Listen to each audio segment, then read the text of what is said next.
ఈ మంత్రంతో నిద్రలో వారాహీమాత కనబడుతుంది. సప్తవారాహి నిద్రా తంత్రం. మీరు ఎన్నడైనా నిద్రలో దేవత దర్శనం కలగాలనుకున్నారా? ఏ దేవతను ఆహ్వానించి నిద్రలో మాట్లాడవచ్చని తెలుసా? తాంత్రికులు చెప్పే ఒక రహస్య పద్ధతి ఉంది. ఇది సాధించినవారు నిద్రలో కూడా దేవతల సందేశాలు అందుకుంటారు. ఇది సరదా కాదు, నిజం.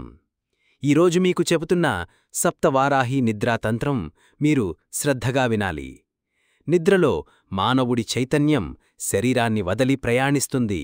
ఈ సమయంలో మన ఆత్మలోపల దివ్య చైతన్యం కలిసే అవకాశం ఉంటుంది. పురాతన తంత్ర గ్రంథాలలో నిచాకల తపనీతంత్రం అనే గ్రంథంలో వారాహీమాతను నిద్రలో పిలిచే ఒక అనుపమాన పద్ధతి వర్ణించబడింది. ఈ మంత్రం రహస్యంగా ఉంటుంది. పూర్తి ఉపవాసంతో, శుద్ధతతో, అర్ధరాత్రి సమయంలో దీపాన్ని వెలిగించి ఈ మంత్రాన్ని జపించడం ద్వారా మనసు వారికి కనబడే స్థితికి చేరుతుంది. ఈ మంత్రాన్ని వ్రాతపూర్వకంగా చదవడం కాదు, గురువు అనుమతితోనే వినాలి, జపించాలి.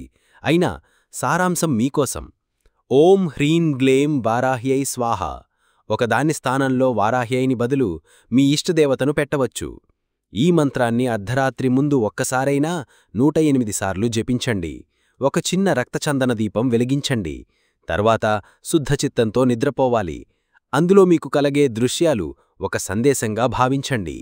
పలు తంత్రయోగుల అనుభవాల ప్రకారం ఈ సాధన ప్రారంభించిన 7వ రోజున కలల రూపంలో వారాహీమాత దర్శనం లభిస్తుంది. ఎవరికైనా స్వప్నాలలో ఒక చిహ్నం, శబ్దం, దివ్యబింబం కనబడితే అది మాత పాదం పడిన సంకేతం. నిద్రలో కనబడే కొన్ని చిహ్నాలు ఎరుపు వర్ణం, పెద్ద కత్తి, శక్తిరూపాలు, ఆడగాలిలో ధ్వని, అరిచిన గుర్రాల శబ్దం, ఇవన్నీ మాతప్రాప్తి సంకేతాలు. ఈ తంత్రాన్ని సరదాగా తీసుకోకండి. ఇది నిజంగా జీవితాన్ని మారుస్తుంది. మీరు సిద్ధంగా ఉన్నారా? మీరు ప్రయత్నించబోతున్నారా? ఇలాంటి శక్తి రహస్యాల కోసం వారాహి శరణం ఛానల్ను వెంటనే సబ్స్క్రైబ్ చేయండి. మీరు ప్రయత్నించిన తర్వాత మీ కలల్లో ఏమి జరిగిందో కామెంట్లో చెప్పండి. మీ మార్గంలో నారాహీమాత తోడు ఉండాలి. జై వారాహి.